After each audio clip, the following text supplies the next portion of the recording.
दो नौजवान हजरत उमर की महफिल में दाखिल होते ही एक बैठे हुए शख्स के सामने जाकर खड़े हो जाते हैं और उसकी तरफ उंगली करके कहते हैं, या उमर, ये वो शख्स है जिसने हमारे बाप को कत्ल किया है। सैयदना उमर फिर इस शख्स से मुखातिब होकर पूछते हैं, क्या तूने इनके बाप को कत्ल किया है? वो शख्स कहता है, हाँ अमीरुल मोमिनीन, मुझसे कत्ल हो गया इनका बाप। सैयदना उमर पूछते हैं, किस तरह कत्ल किया? या उमर, इनका बाप अपने ऊंट समेत मेरे खेत में दाखिल हुआ, मैंने मना किया, बाज नहीं आया तो मैंने एक पत्थर दे मारा जो सीधा इसके सर में लगा और वो मौके पर मर गया।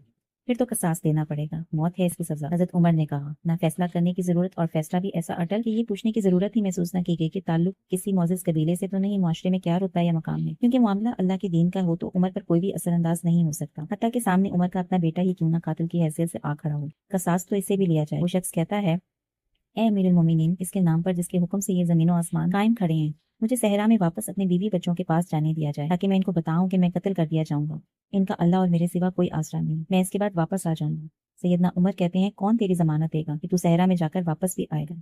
मजमे पर एक खामोशी छा जाती है। कोई भी तो ऐसा नहीं जो इसका नाम जानता हो। कौन जमानत दे इसकी? महफिल में मौजूद सहाबा पर एक खामोशी सी छा गई। इस सूरत हाल से खुद हजरत उमर भी मुतासिर हैं कि इस शख्स की हालत ने सबको हैरत में डाल दिया। क्या इस शख्स को वाकई कसास के तौर पर कत्ल कर दिया जाए, इसके बच्चों को भूखा मरने के लिए छोड़ दिया जाए, या फिर इसको बगैर जमानती के वापस जाने दिया जाए? वापस ना आया तो मकतूल का खून राय कहाँ जाएगा? खुद सैयदना उमर रज़ी अल्लाह तआला अन्हु सर झुकाए अफसुर्दा बैठे हैं। इस सूरत हाल पर सर उठाकर इल्तिजा भरी नजरों से नौजवानों की तरफ देखते हैं। माफ कर दो इस शख्स को। नहीं अमीरुल मोमिनीन, जो हमारे बाप को कत्ल कर दे इसको छोड़ नहीं सकते। हजरत उमर एक बार फिर मजमे की तरफ देखकर बुलंद आवाज से पूछते हैं, ए लोगों, है कोई तुम में से जो इस शख्स की जमानत दे? हजरत अबू ज़र गुफ़ार बुढ़ापे के साथ खड़े होकर कहते हैं, मैं जमानत देता। सैयदना उमर कहते हैं, अबू ज़र, इसने कत्ल किया है, चाहे कत्ल ही क्यों ना किया हो। उमर ने फरमाया, जानते हो इसे? अबू ज़र ने फरमाया, नहीं। उमर ने फरमाया, तो फिर इसकी जमानत दे रहे हो? अबू ज़र ने फरमाया, मैंने इसके चेहरे पर मोमिनों की सिफात देखी है, मुझे ऐसा लगता है कि ये शख्स झूठ नहीं बोल रहा। उमर ने फरमाया, अबू ज़र देख, अगर ये 3 दिन में लौट कर ना आया तो मुझे तुम्हारी जुदाई का सदमा देखना पड़ेगा। अमीरुल मोमिनीन, फिर अल्लाह मालिक। सैयदना उमर से 3 दिन की मोहलत पाकर वो शख्स रुखसत हो जाता है।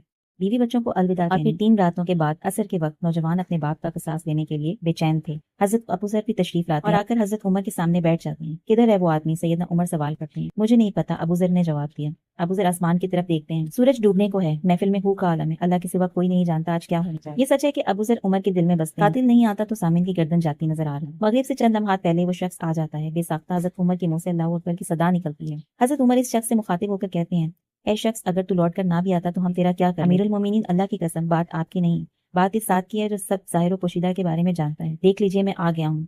मुझे इस बात का डर था कि कोई ये ना कह दे कि अब लोगों में वादे के नाम पर कोई इफा नहीं रहा। सैयदना उमर ने अबू ज़र की तरफ रुख फेरा। अबू ज़र, तूने किस बात पर इसकी जमानत दी थी?